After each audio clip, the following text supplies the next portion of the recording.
we might have a really good opportunity in Meta that the market has given us, a signal the market has given us. Stay tuned.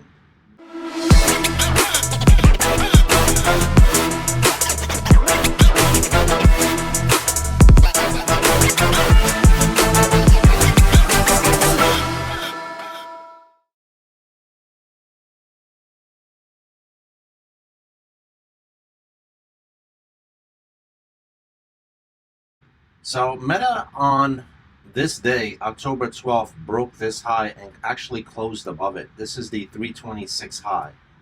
And harmonics wise, for harmonic patterns, which tells us or projects a harmonic pattern projects based on certain conditions where price may go. Um, and we are looking at this pattern. It's called a crab pattern. It's got a 618 retracement, a valid C leg, and it's targeting 358.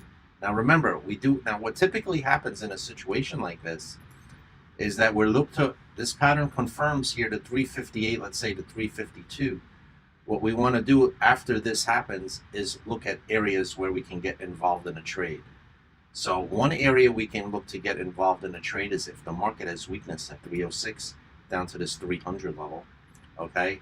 And at best, if we can get to this 287 level, would be another area where we would look to potentially go long to mitigate our risk by buying or taking a shot at lower. And lastly, we would be looking at this level down here at 275.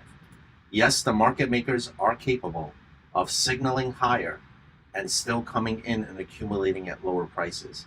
If going into earnings, we are down in these areas, it would not be a bad idea to take a shot at this long right here back up to 350 and that these results will be good.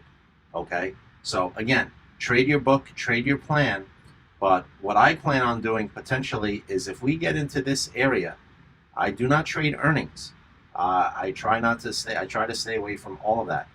But this is definitely intriguing on Meta to potentially take a potential shot at higher prices up here, especially if we have market weakness, okay, earlier in the week. So everybody trade this accordingly, this information accordingly, and make the best decisions that you can for your portfolio.